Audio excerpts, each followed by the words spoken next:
बोलो श्री प्राणनाथ प्यारे की जय। वंदो सतगुरु चरण को, करु धनि प्रेम प्रणाम। अशुभ हरण मंगल करण धनि देव चंद्र जी नाम। श्री प्राणनाथ निज मूलपति, श्री महराज सुनाम। तेज कुंवर श्यामा जुगल को, पल पल करू प्रणाम। तनि जी मारा पल पल करू प्रणाम। बोलो श्री प्राणनाथ प्यारे की जय। चर्चा प्रारंभ होत है, सुनो साथ चित दई। भजो राज श्यामा श्री प्राणनाथ, सखी जीवनी हमारो। श्री महामत कहे साथ जी, बया चर्चा का वक्त। अब तुम सुनियो चित दे, लाला गे आए बैठे तखत। लाला गे आए बैठे तखत। बोलो श्री प्राणनाथ प्यारे की जय। पूर्ण ब्रह्म सचिदानंद स्वरूप धामधણી શ્રી અક્ષરાતીત પરમાત્માની અસીમ કૃપાથી સદગુરુ મહારાજના અપાર આશીર્વાદથી આપણે જાગણી લીલાના ત્રીજા બ્રહ્માંડની અંદર ચોથા દિવસની વિતક કરી રહ્યા છીએ. ચોથો દિવસ એટલે ધનશ્રી દેવચંદ્રજીની વિતક. ધનશ્રી દેવચંદ્રજીનું સ્વરૂપ, બાહ્ય દેખાવ તમે જુઓ તો ધનશ્રી દેવચંદ્રજી છે એ આ 16 વર્ષની ઉંમરે કેટલા સુંદર દેખાય છે.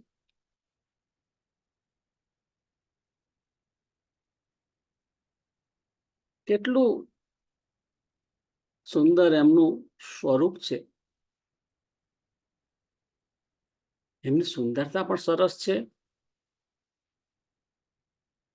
એમનો આંતરિક ભાવ, ભક્તિ ભાવ પણ અજોડ છે. કારણ કે આ 5 તત્વોનું સ્વરૂપ છે. તેની અંદર જીવ છે એ અતિ તપસ્વી રાજા દેવાપીનો જીવ છે, અને જીવ ઉપર પરમધામની શ્યામા મહારાણી નિસુરતા એટલે કે આત્મા બિરાજમાન થઈ છે. અને એની સાથે એ જે સુરતાના ધામદિલની અંદર વાલાજીની આવેશ શક્તિ પણ છે. બરોબર સમજો આ વાતને.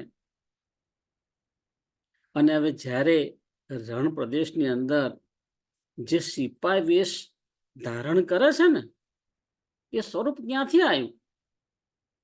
એ ધનશ્રી દેવચંદ્રજીના એમની અંદર શ્યામાજીની આત્મા છે. શ્યામાજીની આત્માના ધામદેલમાં એ આવેશ સ્વરૂપ, રાજ્યનું આવેશ સ્વરૂપ બિરાજમાન છે.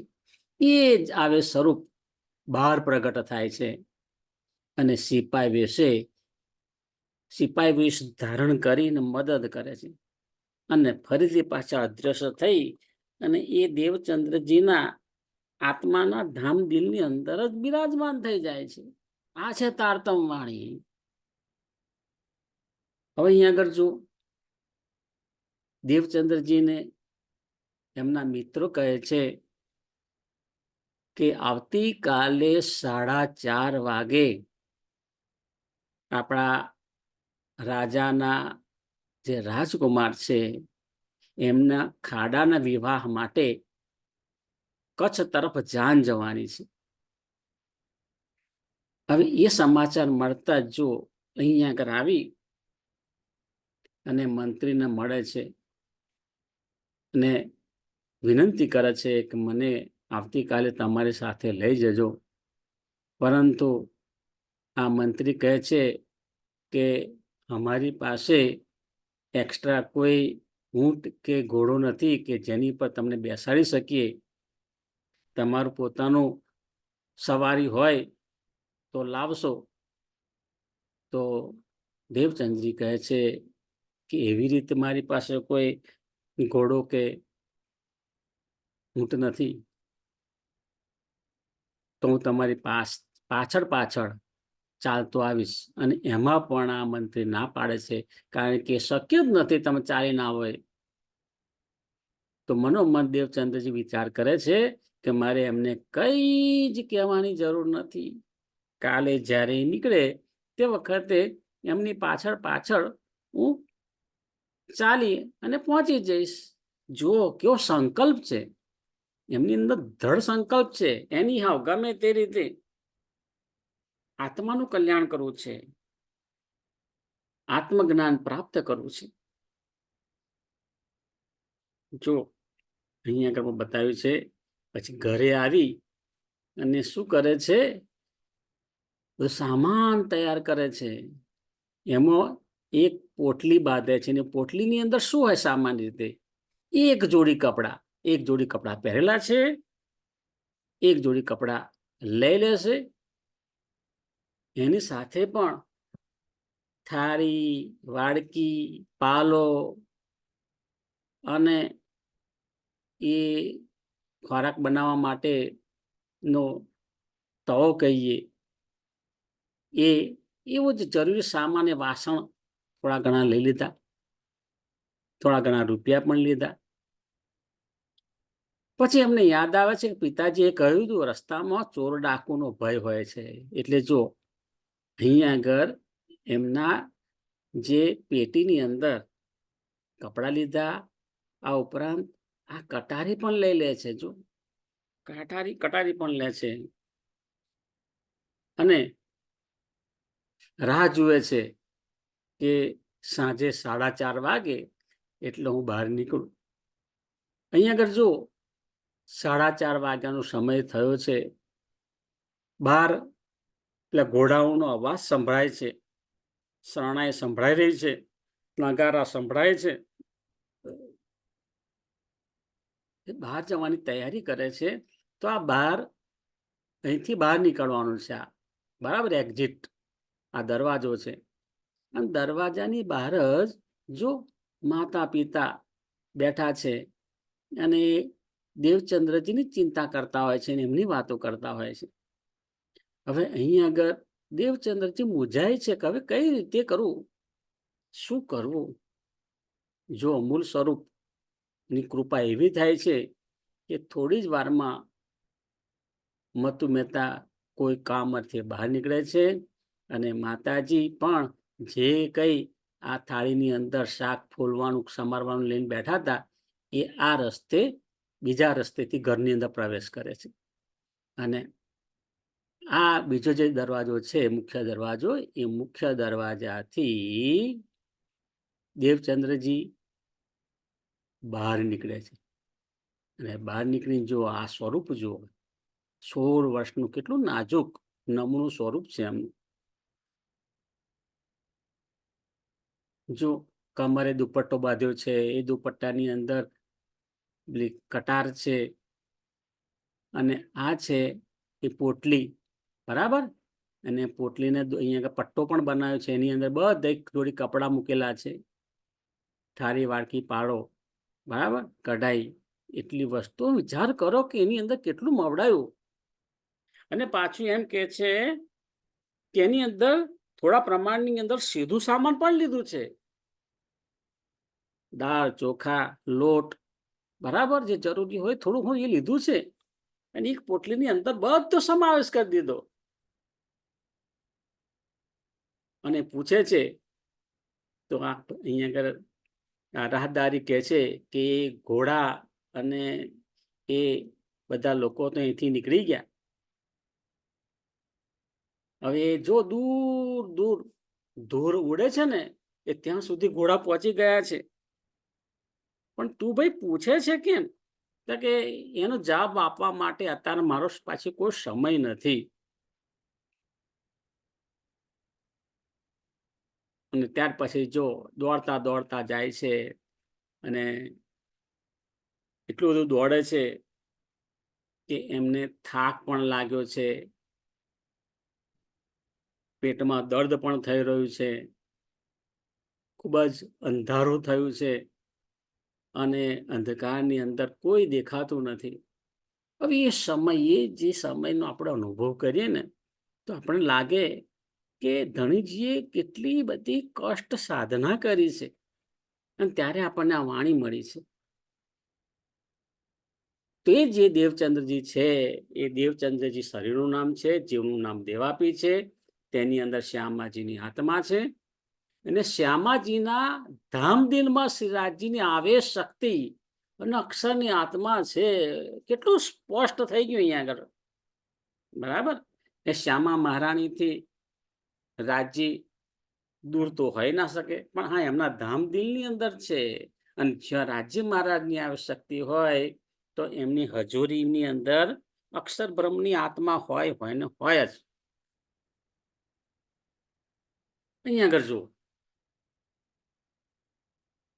આપણા જીવનની એક એક ક્ષણ ખૂબ જ અગત્યની છે, એટલે બિનજરૂરી વાતોની અંદર વેડફવી ના જોઈએ.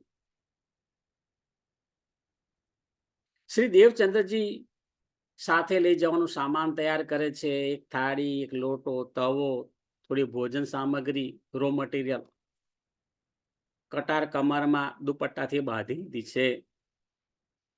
હવે સાંજે 4:30 વાગે નીકળવાનું છે એટલે વેરાસર બપોરે ભોજન લઈ લીધું, થોડો આરામ પણ કર્યો અને જ્યારે જવાનું છે તે વખતે મતુ મહેતા ને કુંવરબાઈ બહાર ખાટલામાં બેઠા છે.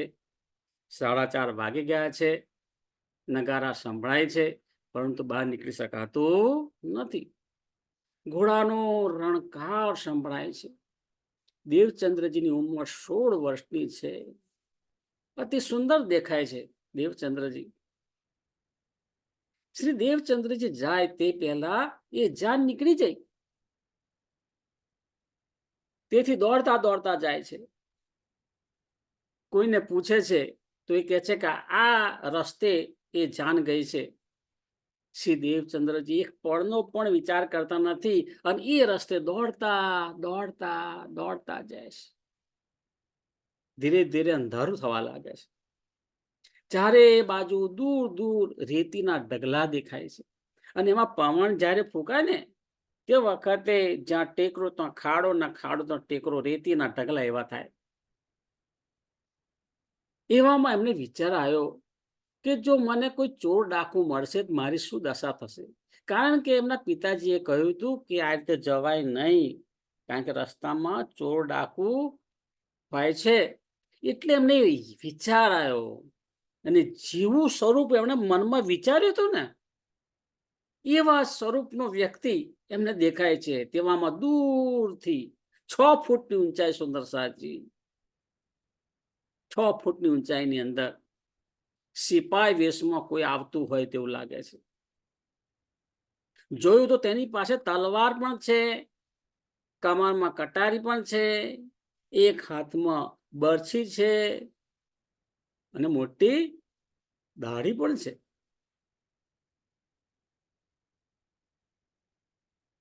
જો અહીંયા ફોટોગ્રાફની અંદર બતાવ્યું છે, બહુ સુંદર, મજા આવે એવું છે બધું. હવે દેવચંદ્રજી જ્યારે જાય છે ને એ પણ એટલા હોશિયાર છે હો, કારણ કે માતાજી થોડી થોડી વારે અંદર જોવે દેવચંદ્ર છે કે નહીં. એટલે એમણે શું કર્યું હતું, આ જે ઉશિકાનો ગોળાકાર પિલ્લો હોય ને એવા 2 પિલ્લા લઈ અને એને ઉપર ત્યાં ઉઢાડી દીધું. એટલે માતાજી અંદર ડોક્યું કરે તેમને એમ લાગે કે દેવચંદ્ર સૂવે છે. હવે ફરીથી જ્યારે મતુ મહેતા કહે છે કે ભાઈ હવે સંધ્યાકાળનો સમય થયો, એમને ઉઠાડો, અત્યારે થોડો સોવાનો ટાઈમ છે. અને જ્યારે ઉઠાડવા જાય ત્યારે એમને ફાળ પડે છે કે અહીંયા તો દેવચંદ્ર નથી, આ તો નીચે જે ઓશિકું મૂકેલું છે. મતુ મહેતાને જાણ કરે છે, જો આ બાજુ. મતુ મહેતા રાત્રે ને રાત્રે વિચાર કરે માતા પિતાની કેવી સ્થિતિ હોય. આજ 400 વર્ષ પહેલાની ઘટના છે, આજ મૃત્યુ લોક ઉપર. એ જે મતુ મહેતા જો રાત્રે અંધારામાં એ મશાલ લઈ અને શોધવા માટે નીકળે છે. બધી જગ્યાએ દેવચંદ્ર દેવચંદ્ર ની બૂમો પાડે છે. પણ છેવટે થાકી અને ઘરે આવે છે. ઘરે પણ માતાજીની તબિયત બહુ જ લથડી જાય છે. ખૂબ જ ચિંતામાં હોય છે. માતાજી છે, કેટલી બધી ચિંતા હોય. પોતાનું એક લાડકું બાળક આ રીતે જીદ કરી અને જાય, એ માતાજી કઈ રીતે સહન કરે. અને આ બાજુ દેવચંદ્રજી જ્યારે રણ પ્રદેશની અંદર ચાલી રહ્યા છે, ત્યારે દૂરથી જો આવું સ્વરૂપ જોવા મળ્યું.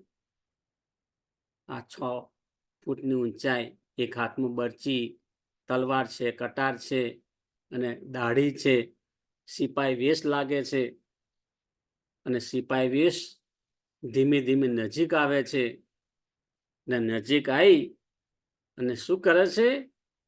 હા, પહેલું કે છે કે તમારી પાસે કટાર છે ને, એ મને આપી દો. પછી કે છે, પેલી પોટલી કેમ રાખી છે? હજુ પોટલી મને આપી દો. કટાર લઈ લીધી, પોટલી લઈ લીધી. અહીંયા આગળ દેવચંદ્રજીને એમ જ લાગ્યું, ખરેખર આ ચોર ડાકુ જ છે, મારું બધું લઈ લીધું. પણ એમાં અધૂરામ પૂરું શું કરે છે? એ જે સિપાઈ વેશનું સ્વરૂપ છે ને, એ પોતાના કમરમાંથી નૂરી દુપટ્ટો જે છે એ નીચે પાથરે છે જમીન ઉપર. અને પછી દેવચંદ્રને કહે છે કે અહીંયા આગળ તમે સૂઈ જાઓ. તે વખતે દેવચંદ્રજીની કેવી હાલત થઈ હશે કે હવે તો ખરેખર મને મારી નાખશે. દેવચંદ્રજી માટે બીજો કોઈ ઓપ્શન હતો જ નહીં. એટલે એ જે બિછાનું પાથર્યું હતું એમણે, એમાં પોતે સૂઈ જાય છે. આ બાજુ દયાના સાગર શ્રી રાજી મહારાજનું આ હુકમનું સ્વરૂપ છે. એ શું કરશે? બરછીના એક ટેકે પગ ઊંચો કરે છે અને પગ ઊંચો કરી દેવચંદ્રજીના એક સાથળ ઉપર, જેમને ખૂબ જ દર્દ થતો હતો, ત્યાં આગળ પગનો સ્પર્શ કરે છે, એમના અંગૂઠાનો સ્પર્શ કરે છે. દેવચંદ્રજીને ઘણું સારું લાગે છે. પછી એ હુકમનું સ્વરૂપ પૂછે છે કે હવે દર્દ ઓછું છે? તો કે હા, ઓછું થયું. પણ દેવચંદ્રજી પણ કહે છે કે પણ હજુ બીજા પગે દુખવાનું થોડું થોડું બાકી છે. એમને એમ થયું કે અરે, ઉપચાર થતો હોય શા માટે પૂરેપૂરો ના લેવો? હુકમનું સ્વરૂપ છે એ એમનો પગ બીજા સાથળ ઉપર પણ મૂકે છે અને એમનું દુઃખ દર્દ દૂર કરે છે. તો અહીંયા આગળ જુઓ, અહીંયા આગળ કહે છે દેવચંદ્રજીને ચાલતા ચાલતા પગમાં છાલા પડી ગયા છે. આપણે શ્યામા મહારાણી છે, સુંદર સાહેબજી. શ્યામા મહારાણી આ જગતની અંદર આયા છે, ખુલ્લા પગે ચાલી રહ્યા છે, પગમાં છાલા પડ્યા છે. દોડતા દોડતા જવાથી પેટમાં દુખાવો થઈ ગયો છે. ચારે બાજુ અંધારું છે, ભય લાગે છે.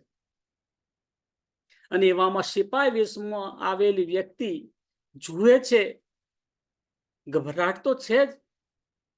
અને એમાં એ સ્વરૂપ કે છે કે એ બાળક બોરે, તારા કમરમાં જે કટાર છે એ મને આપી દે. દેવચંદ્રજી ના સાંભળીને મગજ કામ કરતું બંધ થઈ જાય છે. કારણ કે એમને વિચાર આવ્યો કે મને મારી નાખશે. અને દેવચંદ્રજીની અંદર તો ભારોભાર ભક્તિ ભરેલી છે, પરમધામની શક્તિ છે. જૂઠું બોલતા તો આવડતું જ નથી. તેથી તરત જ છુપાયેલી કટાર કાઢીને આપી દે છે. પોટલી પણ માગી લે છે કે ભાઈ પોટલી શા માટે રાખી છે, પોટલી પણ આપી દો. દેવચંદ્રજી ચૂપચાપ એ પોતાની પોટલી પણ ખભેથી ઉતારીને આપી દે છે.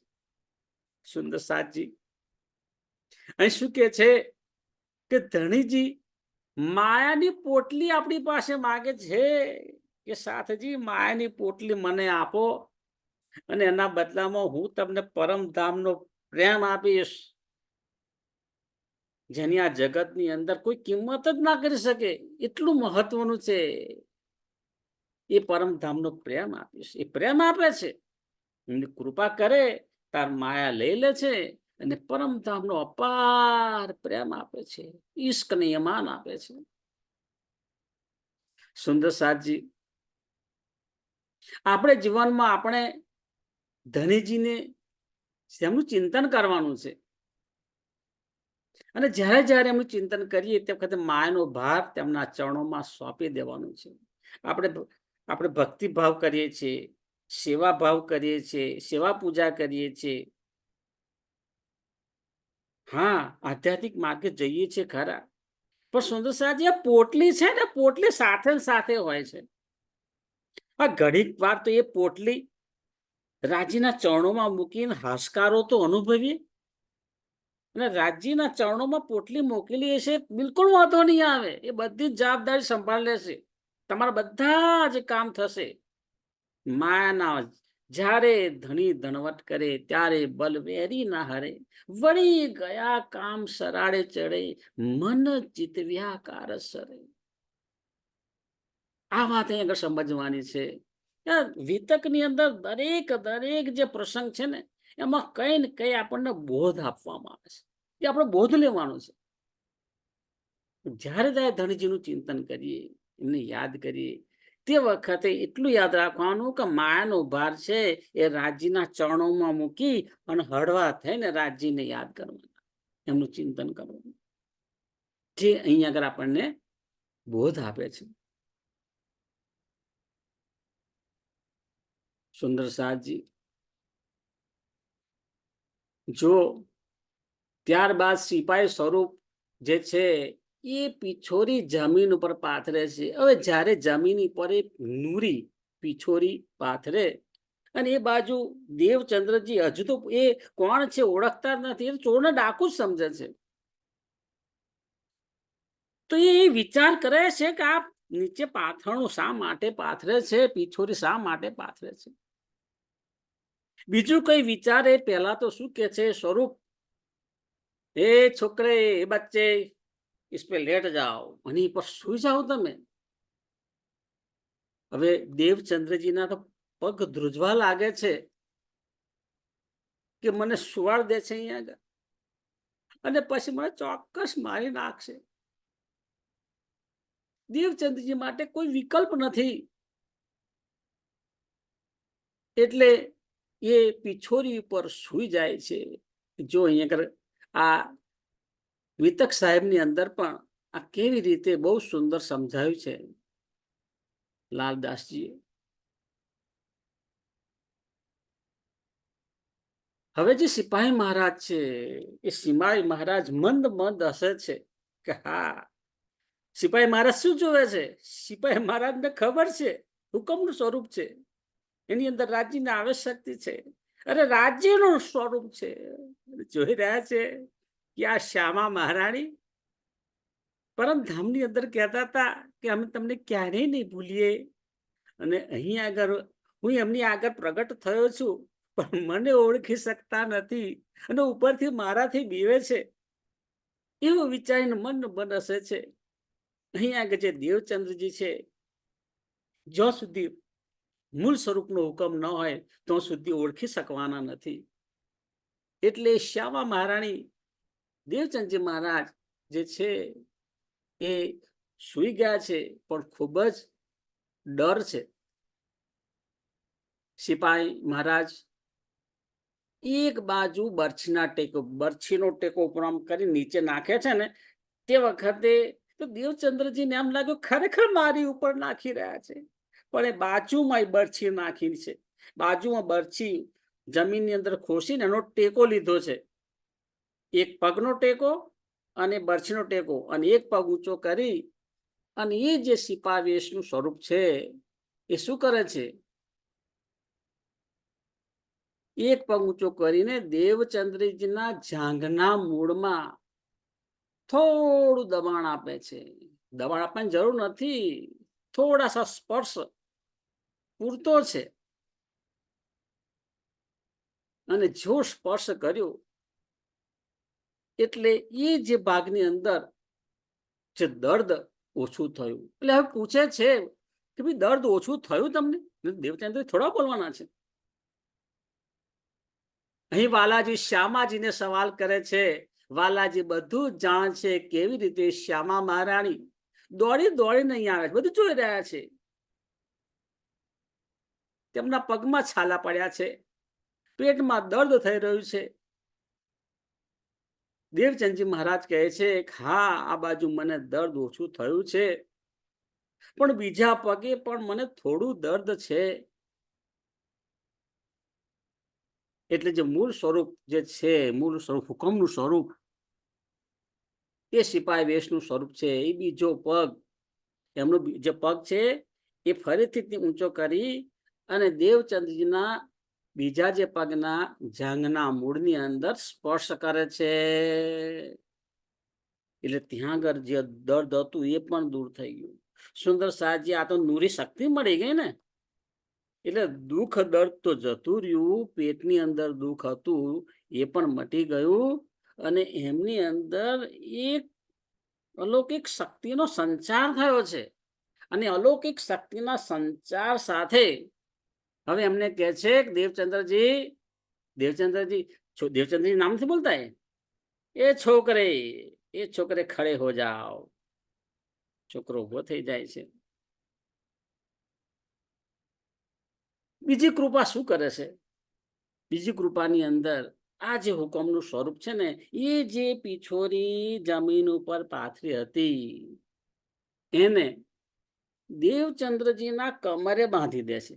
સુંદર સાજી, એ જે નૂરી કહેવાય કે પિછોરી છે, એની અંદર જ એવી શક્તિ હતી કે એ શક્તિની મદદથી શું થશે? હવે એ શક્તિની મદદથી દેવચંદ્રજીને ખબર નહીં પડે, એને વાતો કરતા કરતા કરતા એક ફલંગની જગ્યાએ 10 ફલંગ ભરી શકાય. બરાબર ને? 10 ફલંગની એક ફલંગ, એવી રીતે આમ બરાબર શરીર હલકું ફૂલ થઈ ગયું હોય અને બધું જે કમરમાં બાંધેલી જે પિછોરી છે એની નૂરી શક્તિથી વાતો કરતા આમાં જે છે દેવચંદજીને, એ તો વાતોમાં મગ્ન છે. એમને ખબર જ નથી પડતી કેટલાક ઝડપથી અમે ચાલી રહ્યા છીએ. અને હવે શું થશે? ચાલતા ચાલતા બધું વાર્તાલાપ થાય છે એમની વચ્ચે. પૂછે છે, કારણ કે એનું મન તો પરવું પડશે ને. એટલે સામાન્ય પહેલો સવાલ કે છે, ભાઈ તમારું નામ શું છે? તમારા માતા પિતાનું નામ શું છે? તમે ક્યાં રહો છો? તમારા રાજ્યની પણ વાત કરે છે. જો મૂળ સ્વરૂપ નું હુકમનું સ્વરૂપ, તમારા રાજા કોણ છે? રાજા પ્રજા પ્રત્યે પણ કેવો ભાવ વ્યવહાર રાખે છે. દેવચંદ્રજી ખૂબ જ સરસ જવાબ આપે છે કે મારું નામ દેવચંદ્ર છે, ઉમરકોટ ગામથી આવું છું. માતાનું પિતાનું નામ મતુ મહેતા છે, માતાજીનું નામ કુંવરબાઈ છે. અને અમારા જે રાજા છે ને, એ બહુ જ દયાળુ છે, બહુ જ સેવાભાવી છે, પ્રજાની સેવા કરે છે, ક્યારે કોઈને બંધી બનાવતા નથી, અને બધાનું દુઃખ દર્દ દૂર કરે છે. જો એ જ માહોલ છે અત્યારે પણ આપણે પણ આજે આપણા જે રાજા જે છે, એ રાજા ની સામે પડકાર છે, સમય ઓછો છે અને સામે દુશ્મન ઉભા છે, અને એ રાજાને ટેકાની જરૂર છે. સુંદર સાજી, આ જે સમય છે એમાં પણ પૂરેપૂરા સાથ સહકારથી એ જે આપણો રાજા છે એને ટેકો આપો, અને એવો ટેકો આપો કે આપણું જે ભારત દેશનું સ્વપ્ન છે વિશ્વગુરુ બનવાનું, એ સંપૂર્ણ સાકાર થાય.